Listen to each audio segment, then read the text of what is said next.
30 hertz straight up.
Hello, you guys. Thank you for tuning in to another wonderful Wednesday with your host, Savannah, for Lupus Has No Face podcast, and our wonderful guest, my sister, Miss Lavita.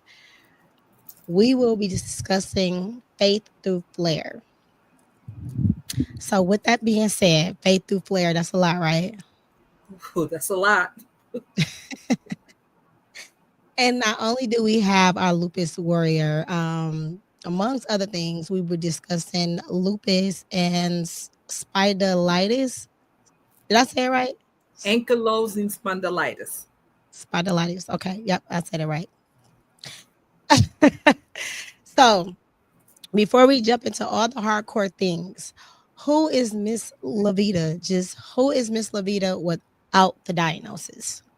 Oh my goodness. So I am type A personality. I'm very jovial. I'm a giver. I'm a happy person. You would think I would be depressed with this diagnosis, but I'm not. I don't have the depression part. I don't get into being depressed. I get down sometimes, but not like a depression. I am will give you the shirt off my back. I am someone that loves hard. I love people. I try to do what I can for my friend. I'm a very good friend to anybody. I pride myself in being a good friend to people. Even when people are not good friends to me, I'm still a good friend to them. I'm still a friend. If someone is in need and we were friends and we don't talk for a while and they call me, I'm still Johnny on the spot for them. So that's just kind of who I am. I'm a mother. I have two grown sons, 28 and 30. I had to remember that. And I have a daughter who's adopted, my Tia. If people follow me on Facebook, they know her journey. So she's 10, getting ready to be 11. She's such a blessing. I have 5 grandchildren, so I'm a granny. Okay. And that is my heart. Like those babies are my heart. I love those babies, all 5 of them. I love them all. And so yeah, that's who I am. A sister, a daughter, very faith-based. I believe in Jesus. I'm a child of God first and foremost. So a prayer warrior, to say the least. Sure. And so that's kind of a little bit about me. And you are a proud member of who? I am a proud member of Gamma Pi Rho Lupus Sorority Incorporated. That part, okay. I am actually one of the founders of Gamma Pi Rho Lupus Sorority Incorporated. So I want to shout out to all my sorors out there, you being one of them. I just want to shout out to them. So yeah. Okay. Well, thank you for that. Like, you find wearing all of those hats being overwhelming. And when I say overwhelming, because sometimes overwhelming is not always a bad thing. Do you find wearing all of those hats can be overwhelming for your diagnosis? It is overwhelming a lot because I forgot to mention that I am in school right now, obtaining my master's. I am 3 classes away from being done. Woohoo! baby. Let's go, girl. Let's go. I'm still, I'm in this class now. And I'll be done in like a couple more weeks. And then I go to the next one, 3 classes away. So, but Are we celebrating? We gonna celebrate. Now we're gonna celebrate. We're gonna celebrate. Okay. So I'm excited about that. It's hard going to school when when you have lupus, and it's you staying focused, keeping your mind sharp. It takes a toll on you, especially when you're a mother and you have other responsibilities to do. And I just got my custody of 3 of my grandkids, so that's a little bit more on so that's a little bit more. Just went through a divorce. A lot of people don't know that, but I did. I just recently got divorced after I was with him 17 years. So it's a lot. It's a lot, but still going to school, still doing what I need to do. Still managing, still pushing through because you got faith, you're strong, and you want better. Yes. So no excuses over here. So baby, God is with me all the way. No matter what your circumstances are, you have to make a choice, what you did to continue your life happily and healthy. So applause to you. Thank you. Can you share your journey with lupus and I cannot say this word. It ain't coming right off my tongue. It's okay. It's not coming off on my tongue. Spinodilitis? Ankylosing spondylitis. So spondylitis, you guys. I just cannot. Spondylitis, and how it all began for you. So I'm going to say the journey started around 1998 when I gave birth to my son. So I gave birth to my youngest son in 1998, and shortly, maybe a year or so after that, maybe even 2 years after that, I'm going to say maybe 2 years after that, I was going through, and I think because I had a hard birth with him, it was a rough traumatic birthing with him. It was a hard birth. And I think that's what triggered it and pushed it and brought that lupus to surface. I was having a lot of pain, and they thought I was crazy. They thought I was in my mind. I kept saying I was having pain. It was up and down my back. So my spine, I have a lot of pain in my spine. So at the base of my spine is where the ankylosing spondylitis is. So they had diagnosed me with that. And at a time, I'm going to tell you this, and I'm telling you, God has healed me from that. And I know that sometimes I still have the symptoms, but I remember I was walking up, I had to use a walker. I had my baby, he was like 2 years old. Now I have my other son, he was 4 years old, and we were going to church, and I had got diagnosed with this ankylosing spondylitis before the lupus diagnosis. And I was before. It was before the lupus diagnosis, and I was bent all over and hunched all over, and I couldn't stand up, and it was hard for me to walk. I couldn't. It affects your legs. It affects it's your spine. It's right in your spine, so it affects you where you can't walk. And I remember I went to church with the walker and my 2 kids, and I remember my grandmother said, "You need to give your life to God. You need to get baptized." Give your life to God. And they were baptizing people that day. And I wasn't prepared to be baptized, but I'm like, you know what? My grandmother said, I need to be baptized. And I'll tell you, when I got in that water and I asked God to heal me from that, and I got in that water and came back up, I promise you, I didn't have that pain like that no more. I have not been on a walker, like walking with a walker like that since that day. Wow. Just walking with this, like having to, I was on a walk, like literally could not move, go anywhere. People were having to pick me up and take me to the bathroom and things like that. But it was also mixed with the lupus, which they didn't find out yet. So it was ankylosing spondylitis plus mixed with lupus. that was causing me all the pain. Wow. But lupus wasn't showing up. Mm-hmm. So I didn't really get a diagnosis for lupus until 2009, because every time they did a test on me, my everything was normal. Like my inflammation was high, but my ANA and all those tests they do for lupus, they was showing normal. I would get the butterfly rashes. I would get the bruises all over my body. They kept saying you have all the symptoms of lupus, but it's not, it's not showing up. Wow. And Why so was that? Do you know why it wasn't showing up in the blood work? I have no idea. I remember I went to Rush Hospital in Chicago, and and I was in there for about 7 days, and then they diagnosed me with fibromyalgia. So I got diagnosed with fibromyalgia. That was in like 2000, the early 2000 or whatever. Well, it was like, around the early 2000, I got diagnosed with fibromyalgia. So it wasn't out there that bad, right? People didn't know about it. So when they told me, I was just relieved that I had a diagnosis. I wasn't crazy in the head. I knew I was having pain. So it's like the nerve pain.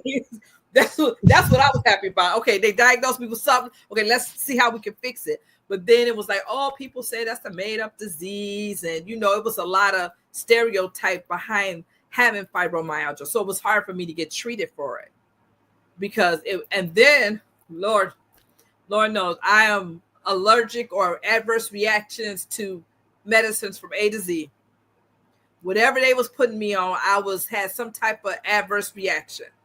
And it was, my body is real sensitive to medicines. Like they put me on that Lyrica. I went blind. Wow. Yes, I went blind on Lyrica at work. How long did that last? So the blindness lasted like a couple days. And then it got like blurry because I stopped the medicine. So it was just like everything was blurry. And then I got my sight back. But I was at work and I was like, okay, something's going on with my eyes. And I knew my eyes was getting blurry. And I was like, okay, I'm gonna go to the eye doctor. But I was putting it off because I was working. I was putting it off. And I sat right there in my desk. I'm like, I can't see. It went from being blurry to nothing at all. I couldn't see. I could not see. My they had God. to call the How did you feel in that moment? Yeah, I was scared. I was scared because I'm telling my coworker next to me, like, I can't see. And it was like, it was real. And then it get real blurry. And then it was like, I couldn't see. And then real blurry and I couldn't see. And come to find out it was from the Lyrica. Wow. Yeah. So that was the medicine for fibromyalgia, the wonder drug. So was that allergic reaction that you had? They said it was 1%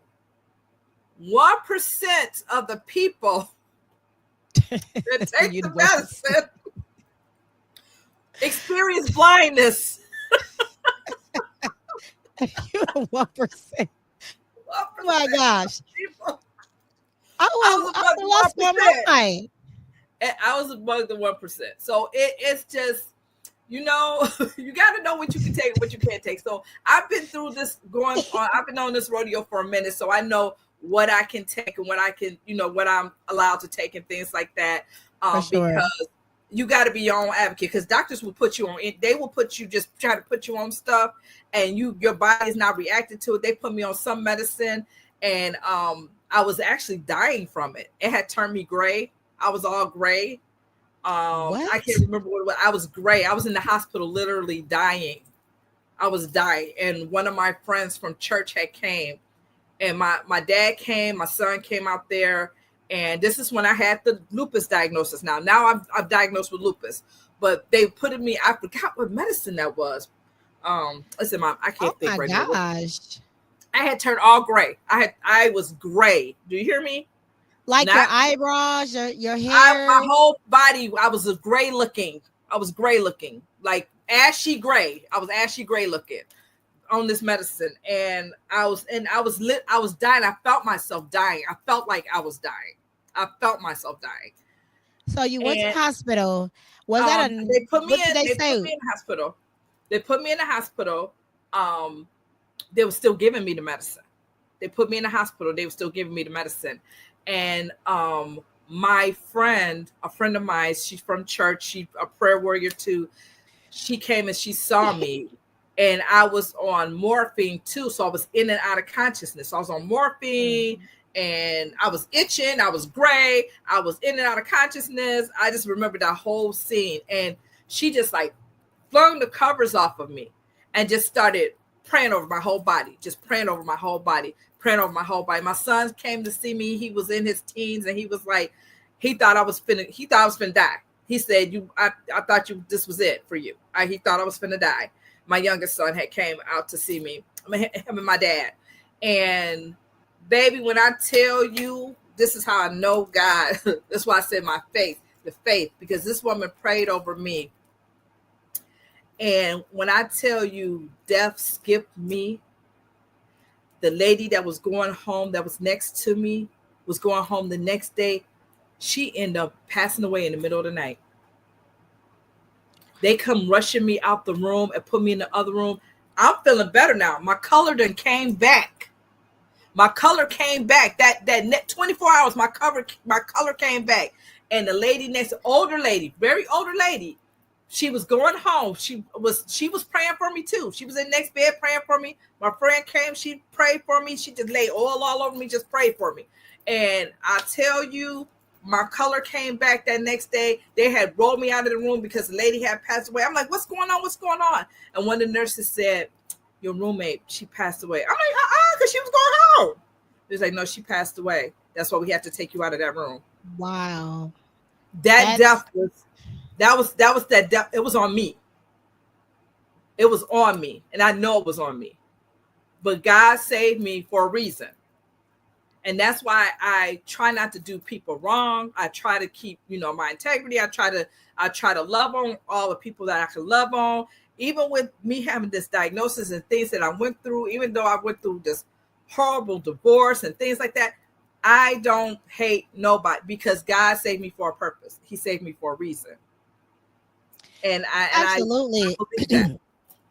Absolutely. That just sounds so scary. Like being, diagnosed with one thing from the next thing to find out that you have lupus and to be on medication that you're going blind and then you're dying. Like that is a lot to deal with. I was passing that is a lot to deal with. I was passing out at work. I had a good job. I was working for a pharmaceutical company. Had just got my bachelor's degree, was moving up the corporate ladder, and I kept on falling out at work, passing out, walking down the hallway, passing out, just passing out. So I'm like, okay, is this lupus? What is happening here? Why do I keep on passing out? And then I found out that I had POTS syndrome. So that has to do with your heart. So was your job protected? Like going through all of this, were you able to put things in place like FMLA, short-term, long-term disability to protect yourself, or you can keep your job? So I had to go on short-term disability. But what I should have done, and I did it, was take long-term disability instead of going back to work. But I was trying to go back to work to keep my job because I was trying to get another job. So I wanted to go back to work because I was moving up. So I was trying to get this other position, and I'm like, I need to hurry up and get back to work. So I went back to work, and my doctor was like, well, when you go on to work, just get the paperwork. We're going to do long-term disability. So as soon as I came into the job, they walked me to the little office in the little conference room and politely told me they had to let me go. But so did you have FMLA in place before? I had FMLA in place. I had short-term disability, and I just came back from short-term disability. The day that I came back to work on short-term disability, and that's why I tell people, if you're out, stay out. If you're out and you're going to go to long-term, stay out. Because if you go back to work, if you go back in, that you're okay to come back to work that day, even though I was coming back and I was going to get paperwork so I can go out on long-term, you can't go back in because they can let you go. And Illinois is an at-will firing state. So okay, so let's just touch bases on that just for a second. Okay. Because from what I know, right, the legwork and stuff that I've done living in Wisconsin, FMLA, or even across the states, because it's the same rules. FMLA is supposed to protect you to not lose your job. So how did that unfold? Like, you had FMLA to protect you to keep your job. So how did that unfold while you were having FMLA, but you still lost your job? Because I did not go. I wasn't out on FMLA. I was out Oh, on short-term disability. gotcha. So I Gotcha. wasn't. If I would have been out on FMLA, then that would have been something different. I wasn't out on Yeah. FMLA. Girl, I was I about to was say, tell me something. Hold on. We got a lawsuit no, no, no, because no, no. See, and I thought I had a lawsuit. So let me tell you, because they fired me, and I have like all these certificates, all this awards and stuff for doing, great customer service, great this, great that, great admin work. I had all these certificates and stuff, and they let me go. So I'm just like, okay, how can you let me go? Like, I'm a good worker. When I'm there, yes, I am. But if they need people in place. They don't want nobody falling out at the job and whatever. Got to have the ambulance come every other day picking her up. And I understand their point, but I just felt like, I mean, it hurt me when I lost my job. It hurt me because then that's when I had to file for disability, and that was that it hurt me to do because I'm a worker. Like, I work. Like, I just got my degrees. I'm over here moving and shaking. I'm working. I'm doing this. I was working 2 jobs. I'm a mom. You know how we do as women? And it just hurt me when I lost that job. So I did try to sue them, but it wasn't a lawsuit because Illinois can let you go for any reason. You dropped a pen, they can say, oh, okay, we can let you go. We just don't want you no more. They don't even have to give you a reason to let you go in the state of Illinois. yeah, I think that's a lot of states. Because here too is so it's an at-will fire state. So right. But I did get unemployment. They did give me unemployment. So I did get unemployment. So I was able to get unemployment. And that's the time Obama was in office. And he extended when his first year in office, and he extended that unemployment. So I ended up getting unemployment all the way until I got my disability. That was a good thing. That was a blessing because I was able to, because they denied me 3 times for disability. Because for disability, you got to be like off of work for like dang near a year, right? 6 months or something like that. So I think you're supposed to have like 3 diagnoses, but I don't know how long you're supposed to be off work because I had a lawyer from the jump. So they was doing all the legwork. So all I know is they denied me 3 times, and I went to the disability doctor, and he was like, you have, and that's how I found out that the lupus, like I had lupus, because my rheumatologist kept telling me, no, it's not lupus. No, it's not lupus, not lupus. And then the disability doctor was like, yeah, right here, it shows on your paper, you have lupus. That's strange. The disability doctor signed off, and that's how I ended up getting the disability. So it's very important. A lesson to be learned is very important for you to go over and read your own paperwork, because it was there. They was just telling you that you did not have it. It was there. And I kept going in the hospital, and I kept saying, well, what is wrong with me? They was like, oh, you have rheumatoid arthritis, or it's just autoimmune. You just have inflammation. And, they was giving me all this back and forth and whatever, and me being new, not knowing how to be an advocate for myself, listening to the doctors, taking the medicine, half dying because I'm taking all the medicines. You got to be your own advocate. Man, well, it was a blessing in disguise because you still moving and shaking now. It wasn't the route that you wanted to take, but it's the route that he wanted you to take. So, you didn't lose anything.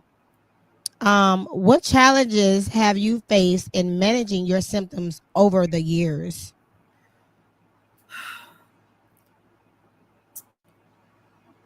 So, payments. For sure.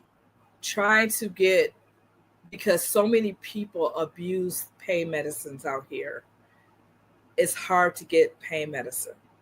For sure. It is really hard to get pain medicine. And I know what works for me, and I know how much I need to take, but they're not listening. Like, they don't want to listen, or they want to give you these corticosteroid shots and steroid shots and all these shots and want to put shots in my back and all of that. You can't do that. You can't monkey around with my back like that.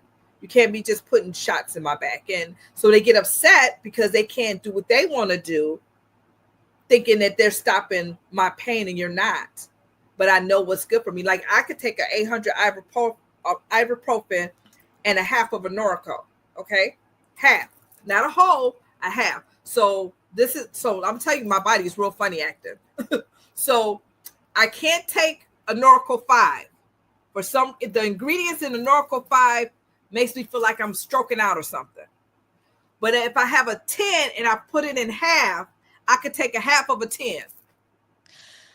Time out. So, I'm pharmaceutical, right? But I do have a medical background. We both do.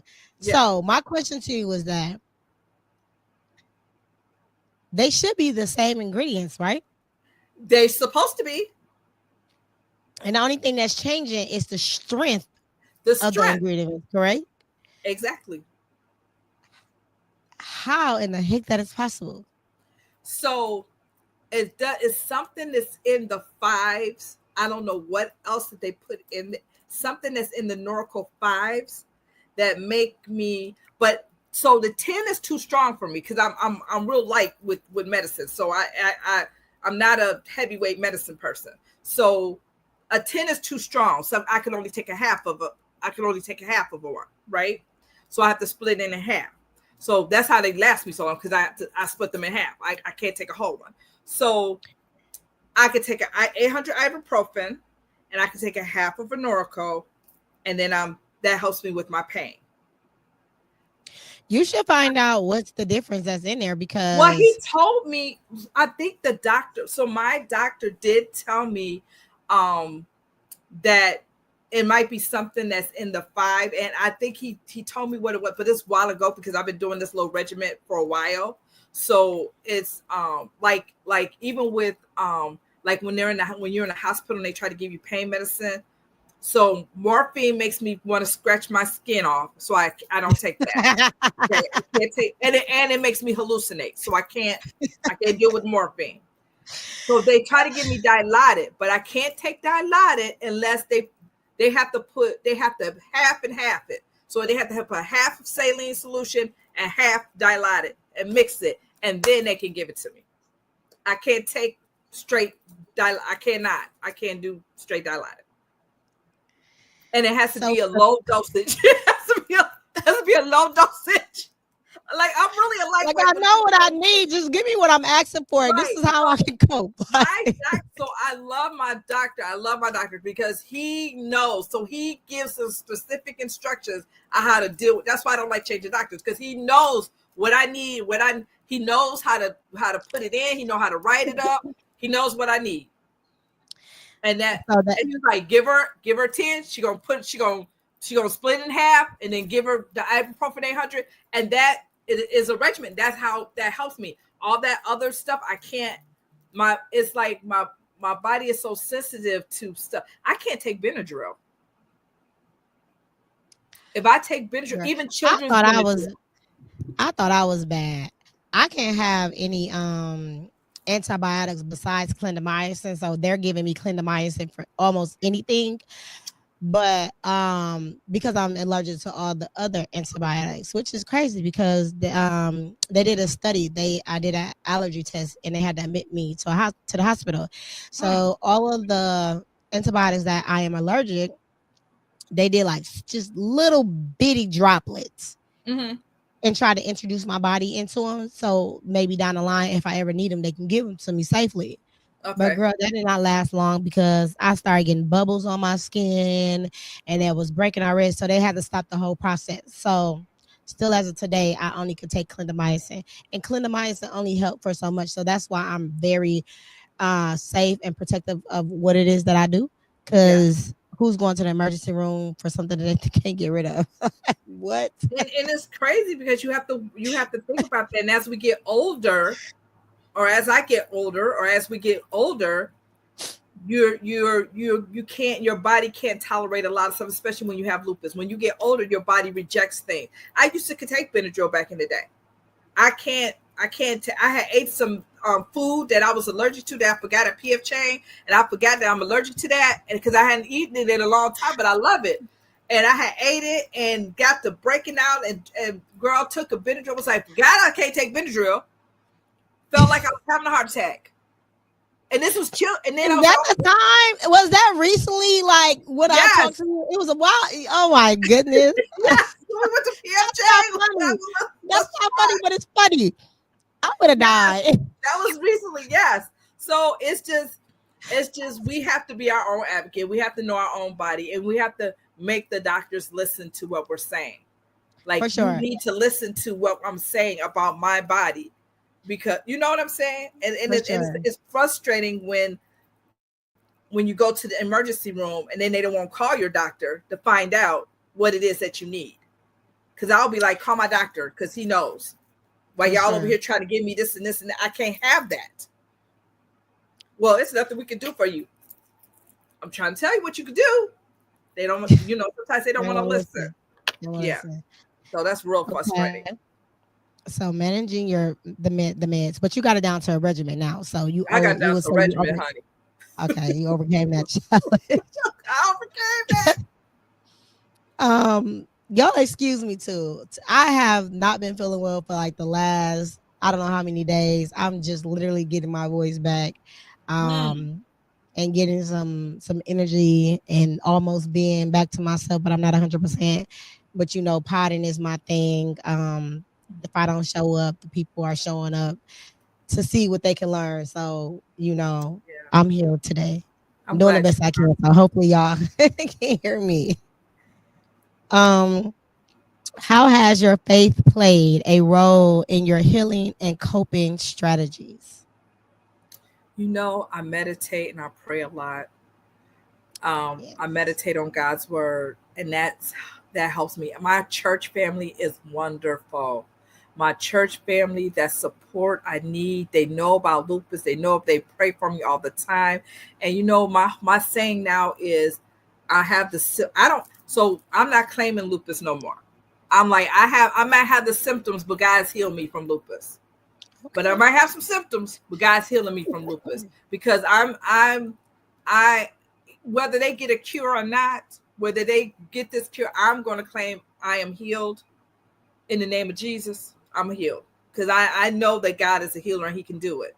So my faith is very strong in that. And sometimes I get, you know how our bodies get, and we get broke down and weak and we can't, walk or whatever the case may be, and we're in a lot of pain. And I still have to tell myself in my mind, and I have to go back to the scripture, like God is able.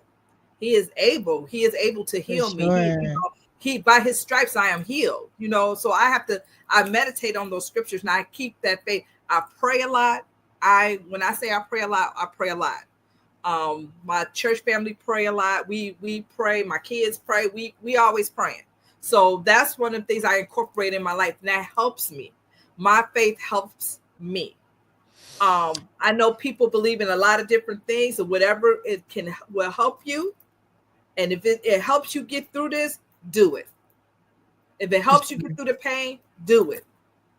If I gotta lay in the bed and cry out to Jesus like until it stop, that's what I'm gonna do. Because that's the only person that I know that can help me through the pain, that I can go to that will help me through the pain. Like, doctors can only do so much. And again, like I told you before, my story with these doctors, they can only do so much. For sure. God can do it all. And that's how I feel about that. I'm definitely with you on faith. Faith is having lupus. It just gives you a stronger. Well, for me, I'm gonna say for me, being diagnosed with lupus, it just made me tap into my faith to no point of return. Like, the faith for me is extremely, literally unexplainable. So I totally understand what you're saying, and that's when you get to see all the miracles and things you can't explain, but you can feel comfortable telling somebody, like, listen, I had X, Y, and Z, and God did that. Like, you know what I mean? So I'm happy to speak of his name, on his name, for the things that I've came through, because I don't see no other way that it would have happened. So I totally understand what you're saying when you say faith. And it's hard when it's somebody that doesn't have a faith like yours or doesn't believe as how you believe, and you're trying to help them get through. Because I'm a leader in a lupus support group in Zion, the Purple Angels. Shout out to the Purple Angels. So we this is for LSI Lupus Society of Illinois. Shout out to the Purple Angels. Tone, if you can please drop that in the chat. Whether we got whoever around the world, they can pick and choose what support system support group they want to go to. So we're gonna have that in the comments in the chat below if you guys want to visit a support group. And if you not with a support group or you're thinking about it, just do it. See how you like it. You can always not go or just shop around. But the first thing to do is try it. So yeah. Thanks for that, LaShawn. I'm sorry, Lavita. Lord Jesus. It's fine.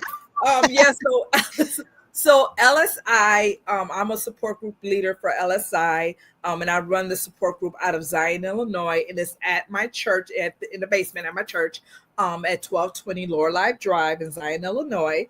And it's once a month on a Monday, the first Monday of every month at 6:30. We have a support group, and my support group is called Purple Angels. So if anybody, wants to come out, as hard, when you talk to people, anybody can come. You don't have to have a faith background. You don't have to. If you have pain, anybody can come, because this is where you can talk and people support you. And I'm not throwing religion down your throat. I'm not doing none of that. This is about helping you deal with your pain, helping you maneuver, somebody who knows what you're going through, that you can talk to, a group of people that's going through the same thing that you're going through, because we need that support. Like we have our sorority sisters, we need that support group. We need that that sisterhood for people that have lupus. That's why I go do the walks, because people are of like mind that know what you're going through, and you can relate to, because everybody can't relate to us that have lupus. Everybody don't understand what we're going through. Everybody don't understand why earlier today you looked like you was fine, and then 10 minutes later you look like you about to fall out. People don't understand that. For sure. They don't get it. Correct me if I'm wrong. It can be any autoimmune. It started because of lupus, but it can be any autoimmune and any type of pain. Anytime, yes. And is this only for women? And if men want to join, could they join? It's for men and women.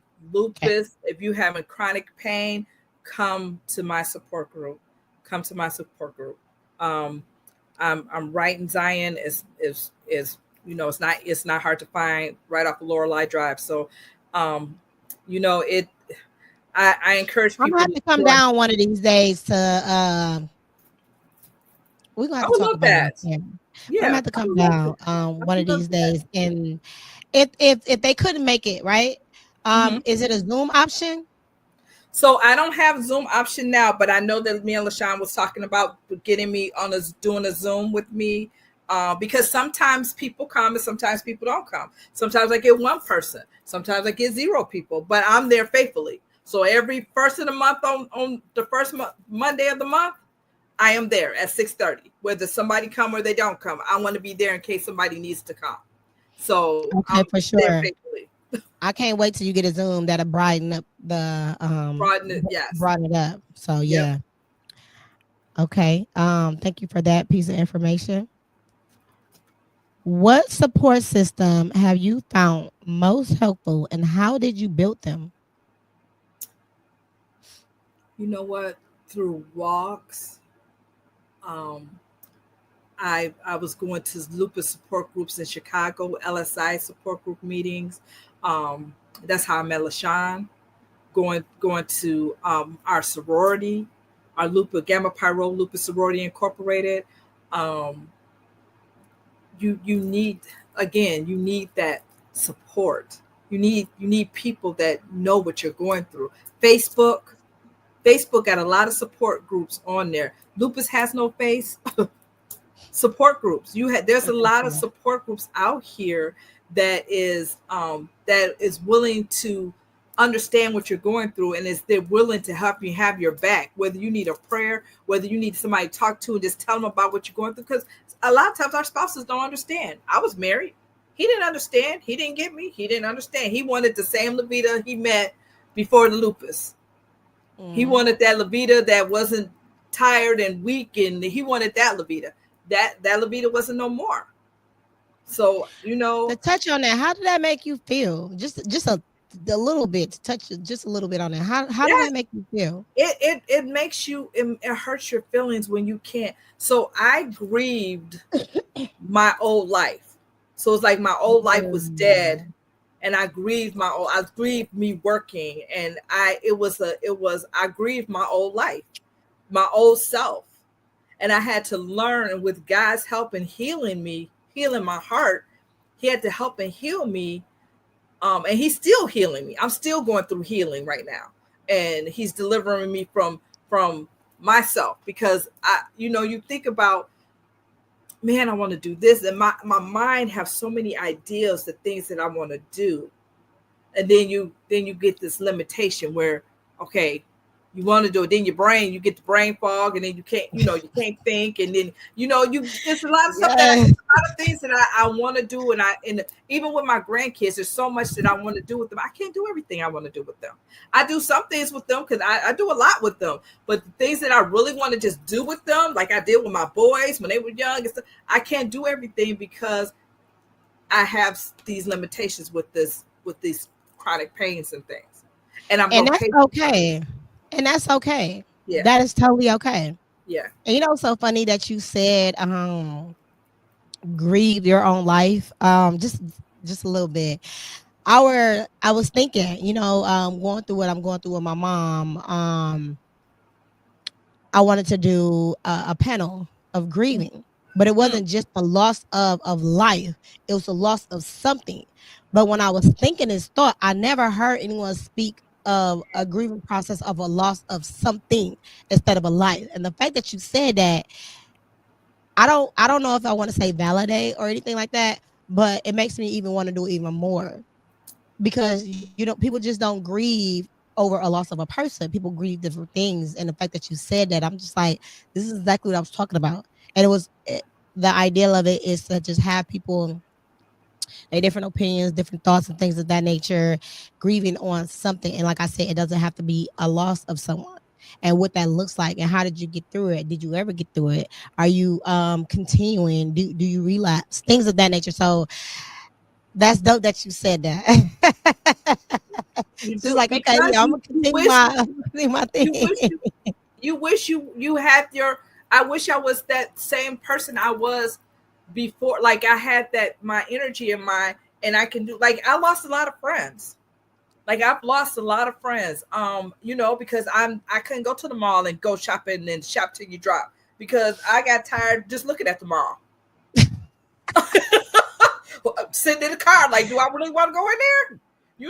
I couldn't go out. I was canceling lunch dates and canceling, I couldn't go out and I couldn't do things. And people were getting upset with me because they didn't understand. They just thought, oh, I was trying to blow people off, but I'm not trying to blow you off. I'm in pain right now. Yes, earlier I was like, yes, let's do this. And then later on, like when it's time to do it, I'm in pain, or I can't do it, or whatever the case may be, or I'm in the hospital. Oh, you in the hospital again? Yeah, people. I said, you sick of me being sick? I'm sick of me being sick. You ain't the only one sick of me. I'm sick of me being sick too.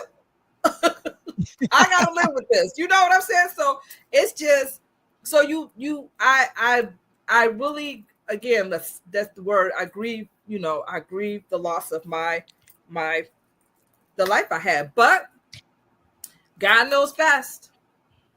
Yeah, I was just gonna say you didn't lose anything at all.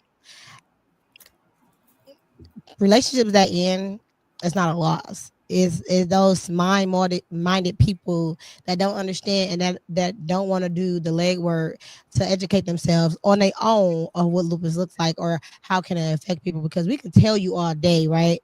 But sometimes people learn different ways. So Yeah, sometimes people need to read, you know what I mean, or be educated, or whatever the case may be, in the way that research. they brain will understand. But I also feel like people that are your friends and that are your family members, if they really care for you the way that they said that they care for you, they would have taken upon themselves to educate themselves to see how to be there and to understand, since they couldn't understand how you look versus what you say. And I could count those people like this. I could count them. Those are the people that understand. From me being friends with everybody and doing things for everybody. You know, I couldn't do things for everybody anymore. I couldn't be that person that was doing this and doing that and planning this and doing this for everybody. I couldn't do it no more. And then they had to be like, no. How do you stay motivated and maintain a positive mindset despite the ups and downs? Oh my goodness. I got kids. I got my daughter. That is motivation. My daughter. Princess Tiffany having you do a lot. Her and her pageants and everything. My daughter keeps me motivated. And now that I have my grandbabies, that's what I was just telling me and LaShawn was out with the kids last Saturday. We were out with the kids. We took them. We went to Legoland and we went to the movies or whatever. And I was just thinking, like, you know, I'm tired, but you know what? We got these grandbabies. They keep me motivated. They keep me motivated. I don't want to be sick. I don't want to be in the hospital and somebody else got to take care of them because I'm broke down or something. So I try to monitor what I'm doing and make sure I don't get to where it's a bad flare. But sometimes we can't control it. You know what I'm saying? The flare gonna come, it's gonna come. You know, we can't. We ain't nothing we can control. But in my mind, I'm trying to control what I do and how much I'm doing and stuff like that on my end, and try to keep myself a little bit more healthier to keep up with them, because they don't want to see their grandma sick or they don't understand why grandma's always laying in the bed, or, you know, I mean, they come and get in the bed with me all the time, but they don't understand, like, you know, grandma, you always in the bed with, you know. For sure. So that is definitely something to keep you motivated. Yeah. What advice would you give to others who are newly diagnosed or struggling with chronic illness? Be your own advocate. Learn and about what if they don't have a voice, right? They need somebody who have a voice for them. That could be your mama, your husband, with your grown kid. Somebody needs to have a voice for you. You don't have a voice, somebody needs to be there, a voice for you. When I couldn't talk and I was turning gray, my friend came up in there, all up in the hospital. She came up in there and was like, why is she gray? Why is she looking like she came in there? So I didn't have a voice because I couldn't say that, because they kept, like, she was like, don't give her no more of that medicine. That medicine, no. Like, something ain't right. So when I couldn't speak for myself, so you need to have somebody that can advocate for you, or you stand up for yourself and be your own advocate. You got to know you. Research your disease. Research. I can't tell you enough about researching. For sure. We read about everything else. Is good to research what you are going through, what you are dealing with, and to always understand what your thought process is and how you feel. It is okay, because those are your thoughts. Yes. Nobody can tell you different. Yes. And two, you guys, I did just release a book. It's out on Amazon or www.lupushasnoface.com for those who are newly diagnosed. But you don't have to just be newly diagnosed. You can just have lupus for 28 years, and that book will talk to you. And it's a journal. There you go. That's right there. That is available on Amazon and on the website. While you got it up, Lavita, what is your thought process? How did the book help you, or if it didn't, or if it did, the pros and the cons? Well, you know what? It has a lot of, it's a planner, and it has a lot of quotes and thoughts in here. So a lot of self-care. I like this book. So this is on my nightstand right by my bed. Thank you. Oh, that's so sweet. That is it right there, you guys. Get your copy, buy it from somewhere for someone else. As you heard, for the first time on live. She thinks it's a great book. I think it's an awesome one. It is an awesome You book. get it and you tell me what you think. Yes, it's an awesome book. Y'all need to get the book. It's an awesome book. Thank you. What role does community and advocacy play in your life and for others with similar conditions, being that you have multiple? So right now, let's talk about community. So right now, I am partners with Tameka Ranston and LaShawn Garola, and we have a investment business was called Wifey WIFFI, Women Investing for Financial Independence. We all have lupus. We all have lupus. And we are flipping houses, y'all. We are flipping houses. We are on our third house. We are flipping houses. Do you hear me? I didn't know anything about it. I was scared to do it. I was trembling because I knew nothing about it. But you know what? I stepped out on faith. I said, God, show me everything. This is good. Do it. Because I had to pray on it. Because I was really scared about stepping out there, trying to learn how to flip houses and things like that. And but you know what? 3 women with lupus, we are doing this. We are doing this. Do you hear me? I seen y'all and y'all Harlem hats and y'all gear. I'm like, what is this? We doing this, and it feels good to say that, because we're not doing it just for us. Because once we learn how to get the patterns and get it together, we're gonna pull the next women with lupus so they can do it. And the next women with lupus, and the next, because we want to teach and we want to show, because a lot of women are, because 95% of the people with lupus are women, and a lot of these women are on disability, they don't have jobs and things like that, and you need some type of another income. You need something, because we can't live on disability. You can't live like that. You cannot live on disability. It's just the economy today is hard. You can't just live on disability. Yes. And if you are, I commend you. I can't live on disability alone. It's not enough. I be doing too much. I like to eat out. Just tell the truth. I like to eat. Okay. I'm a little greedy. So, but this group, our wifey group, is helping women. It helped me a lot. I'm learning a lot. We want to reach back, pull up women, help them, the women, to learn how to make another income, a supplemental income, amazing. Another income. Don't give too much away, because I got all y'all coming back on this show. Okay, so take that.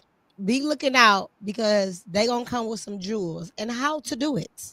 Woo-hoo! And who to get in contact with. So yes, make sure y'all stay tuned. Okay, we gotta let that marinate, because we bring y'all back.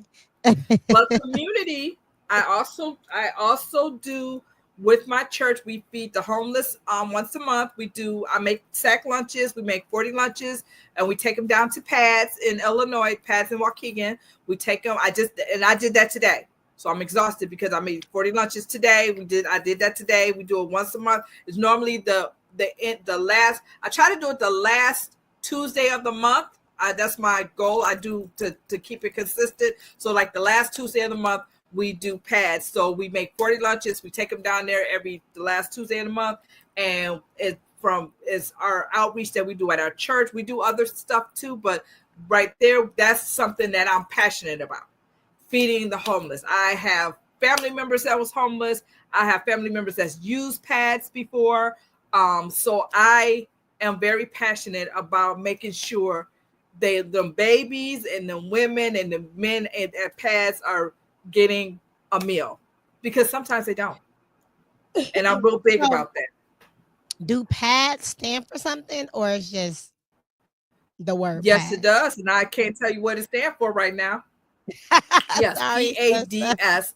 It do stand for something. Where can it does. You are right.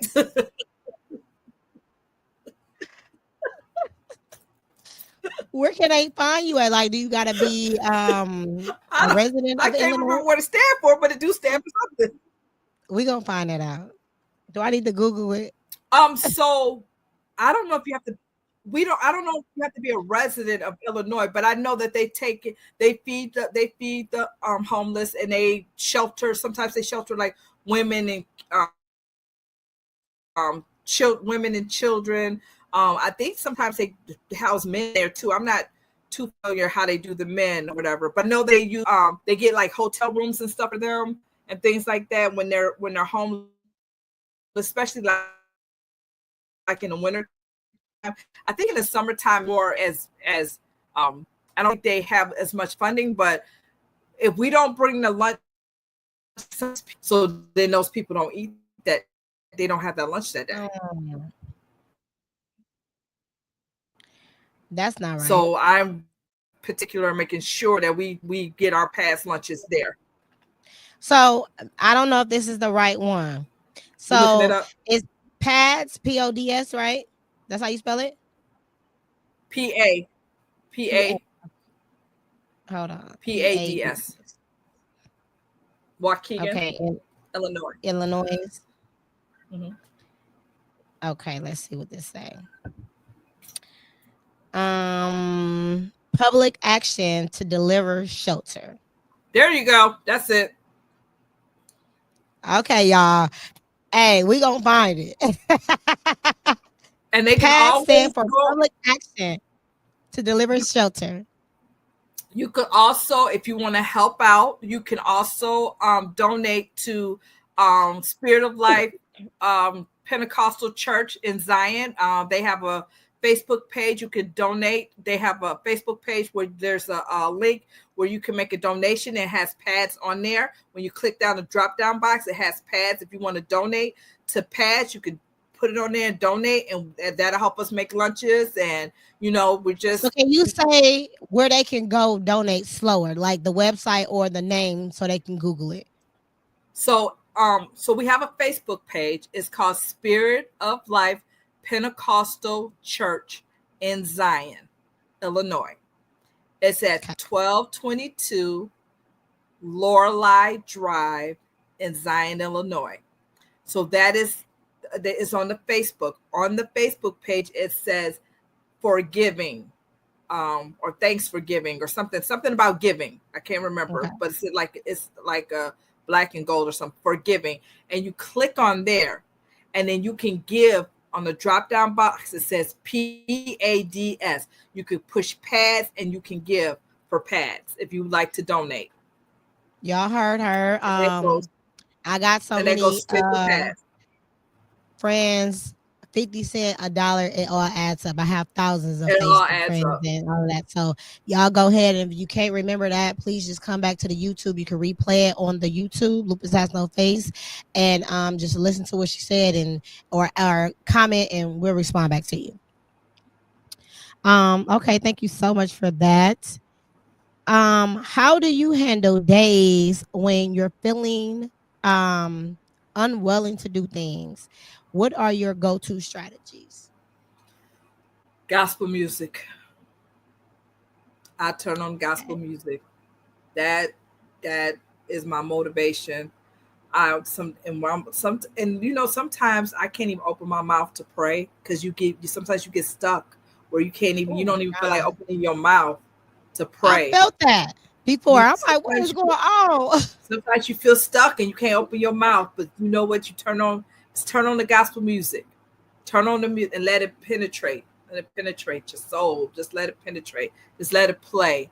And then it'll break itself off of you. It'll break itself, and then you can be like, okay, Jesus, work with me. Okay, Lord, I can pray now. Because sometimes I get in that place. I'm not always the woohoo prayer warrior. Sometimes I get in that place where I'm stuck and I can't open my mouth, or it's just so much heaviness on me that you can't even talk. Like, you can't even begin to say anything or pray, and I have to turn on gospel. Now, I ain't talking about whatever gospel is gonna get you together, because it's certain people that get me together, like Tasha Cobb, CC Wine. It's people that can get me together. Some people, they might need the other type. I don't know, but I know I need some grounded, rooted, and that old time, old school gospel. Get me together real quick. So, it's that, and I meditate on that, and I listen to it, and I'll play it throughout the house, and I keep it on until it penetrates in, till it gets in my soul. I have to agree with you on that. Like, that's almost for anything with me. Like, if I get too overwhelmed, I gotta listen to certain songs or just songs of gospel that'll put me back in a better space, because that definitely does penetrate through your spirit, through your soul.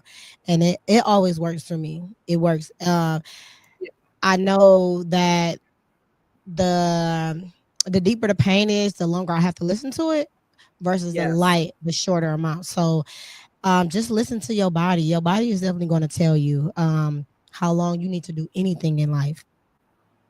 That's has to Um, do with that medicine and music that LaShawn and who Deion Delane, Langley did. Yes, they did a yes, medicine and music thing, and they did a gospel. I mean, not gospel. A jazz concert. You came to jazz concert. I They did did. a jazz It was concert, beautiful. beautiful jazz concert for Lupus. A Lupus jazz concert was wonderful in It Chicago, was. and that was awesome. And it was about medicine and music, and how the music just it just does something to your soul. It does. You know what I mean? For It me, do. and for me, it's gospel. For me, it's the gospel music. I mean, other people, it could be R&B, it could be jazz, it could be whatever, it could be country, it could be whatever music, opera. I don't know, but find what it is that will help you get yourself together For sure. to bring you back, because lupus could take us places we don't want to go. It can take our mind places we don't want to be. And that, and to me, I'm gonna say it's the devil. Playing in our heads, playing in our minds, and whispering in our ear. You ain't gonna never get better. You ain't gonna never. No, I am gonna get better. I am For gonna get better. sure. And I have to keep telling myself that no matter how I feel, no matter how my body feels, no matter how, I'm not going to cave into the self talk, the self-doubt, or telling myself that I'm not going to be free of this, because I am going to be. And I There you know go. I know I got a guy who can. So For he's sure. able. It definitely can happen. Anything is absolutely possible. Anything is Yes. absolutely possible. And thank you for bringing up, you brought up music and medicine. We did an episode, me and Delaney did an episode on music and lupus. So check that Okay. episode out. Just go to the YouTube and you'll see it. Check it out. I want to know what you guys think. And last but not least, what message would you like to share with those listening who may be struggling with their own health battles?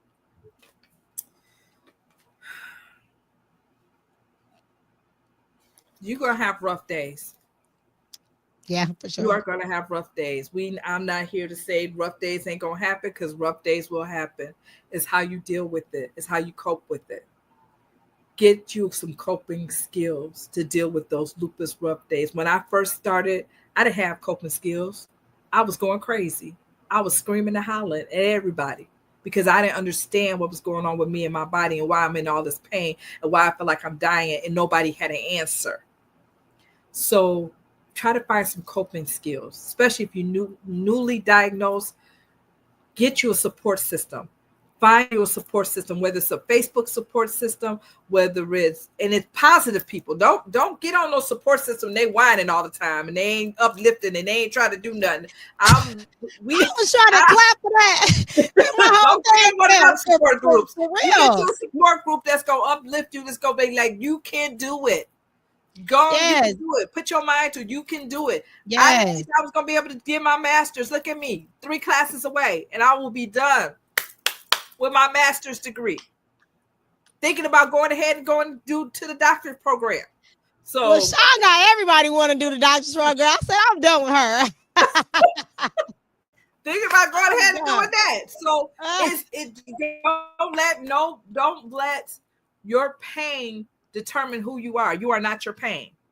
Don't let the pain run your life. because I could testify the pain used to run me. It used to run my life because I didn't know how to cope and I didn't know how to deal with it, and it was running my life. You cannot let that happen to you. Find your support group system. Find a support group. Find look at Gamma Pi Rho Lupus Sorority Incorporated. You can come on here. Lupus Has No Face. Great support system here. You can go to LSI, Lupus Society of Illinois. Great support groups there. They got support groups all over Chicagoland. Look for one of them. Lupus Foundation of America, LFA. They have great support groups. Find your support group. Call me. Look me up on Facebook. Lavita, God's Girl, Brown Williams is on Facebook. So again, Lavita, God's Girl, Brown Williams. I'll talk to you. Call me. I don't have no problem with talking you through what you're going through. Everybody needs somebody who understands. Find you that support. And don't let anybody try to tell you you're not gonna get better. For sure. Or this is fatal and that's it. Because even though there's no cure for this, even though there's stories of people who have died from this, you are still alive on today. That means you have another day to get it right, to get yourself right. You have another day. Don't let nobody put that nonsense in your head. You have to know. Find your support group. That's my thing. Support. Get you a church family. My church family. I love my church family. They love me. I love them. I love my church family. They very supportive. I was in there the other day. One of the sisters was like, "You look like you don't feel good." I was like, and I don't. But she knew just by looking at me. I didn't say nothing. I just was coming to church. I wasn't feeling well. I pushed my way through to go to church. But she knew. So you got to genuine love. People that genuinely gonna love you. For sure. Genuine. People are going to be actively paying attention to you. That is so dope. Support is everything. The correct support is everything. Yes. And I love how you said none of that whining, because thank you for being so honest and true with that. Because whining ain't going to get you nowhere. No. We trying to figure out how can we get through this? What can we do about it? What can we try? Where can we go? We don't want to hear about you being in pain all day. Okay, and now what? You know what I'm saying? Because that's not support. It's a time to vent, right? Yes. But not for too long. Support is going to tell you some things that you don't want to hear, because it should be authentic and raw.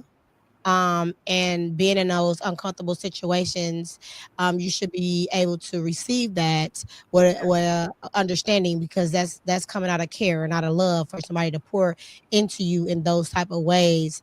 So you got to be uncomfortable to be to be able to grow. And it's okay that you didn't know for 28 years, but now you know today. We don't want to know. It didn't work for 28 years. We understand that. We're trying to tell you something that we know that works, and it could possibly work for you. Or we can try something different. But you got to be willing to be open. You got to be willing to try, and you got to do the legwork yourself, because you're not just going to wake up one day, be in remission, and just feel better. You got to change your eating habits, your sleep habits. Faith is very, very, very big. You got to protect yourself when you are in the sun. You got to, if you're on a med regimen, you got to take your meds properly, the right way. If you're on holistic, you got to do it the right way. Yep. You got to work out even though you're in pain. So support is definitely a great thing, but you have to be willing to put in the work as well. So thank you so much for that, Lavita, because a lot of these support groups is not raw and authentic, and you got to be raw and authentic, because that's what we all need. We need raw and authentic so we can know what's the next steps that we can take in order to start living well with lupus.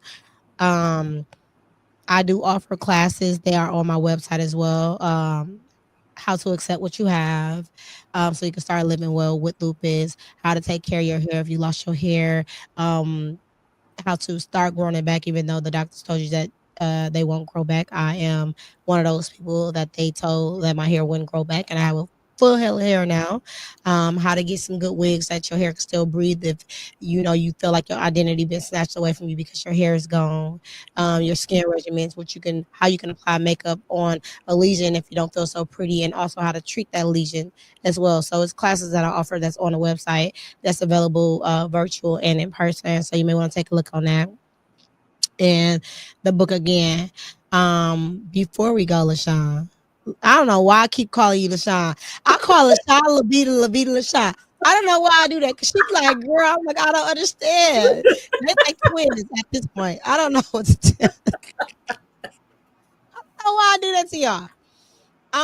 You want to tell them what you wearing? We have said, I know what it is, but we have said, what apparel are you wearing today? I What is am that? wearing the Lupus Has No Face t-shirt. Period. You can actually purchase that too on the website. They are available all year round. What new that you have coming up, Lavita, that you want us to attend to? I know you told us about the Purple Angels and the donation to feed pads. You got anything else that you are a part of that's coming up? So I'm doing the there's a walk in September. I don't even know the date off of hand. I should have had that together. It is LSI is having their walk. So you can look on the Lupus Society of Illinois. They're having a walk. There's a lot of lupus walks going on right now. So people are having walks. There's probably a walk in your town, in your area. Donate to the walk and go to the walk and support yourself at the walk. Go to the walk because you have lupus. You don't have to walk the whole thing. Walk a little bit. Or just go and show up. You ain't even got to walk. Just show up and fellowship with the people who have lupus, or the people that have the same thing that you have. And meet new people. That is always wonderful to meet new people. We go to DC every year for a Lupus Foundation of America, and we meet new people. We meet new people every time we go. I meet somebody new all the time. It's a network. So yeah, I can't remember what. I know that there's the LSI walk in September, and I can't remember what the date is. Sean, go get Once I find that out, I will put it in the chat on here. I'll find it out today, so I can put it in the chat and then let you guys know when to walk. But if you don't know when, or you don't see it and you don't want to read, because a lot of people don't like to read, go to the website that she just told you, and go find it. And you don't have to have lupus, right? You can go support your friend. You can have rheumatoid arthritis, fibromyalgia, any invisible illness. Just go so you can understand, broaden your horizons, understand, for what you don't know. You don't know what you need until you get what you thought you didn't need. So just go show up. Look at it as a exercise regimen that you need to incorporate in your daily life. Start with a walk, and then you can go do the treadmill, or start having a 5-mile walk, or 2 mile, or 1 mile in your neighborhood, or at a trail or something. It's going to be beneficial to you some way, shape, or form. Yes. So I do want to thank you so much for coming on, taking out the time out your busy schedule, because you are a busy lady. I greatly appreciate that. Thank you so much. I can't wait. Remember, you guys got to get back with me on when all three of you guys going to be available. She got to do her one-on-one too, but I'll bring all three of you guys back so we can educate our fellow warriors, anybody with indivisible illnesses, on how to make some extra cash, right? And being a boss while doing so. That's it. So I applaud you guys on that. You already know we are here every Wednesday at 6:30 on all platforms. You can catch us live on Facebook. If you do or did miss it, you can replay it on the YouTube Lupus Has No Face podcast on YouTube. Comment, I'll respond back. Let us know what you think or what topics you want to see us discuss in the near future. Until next time, see you later. LaShawn, Lavita, do not get off here, but see you next time.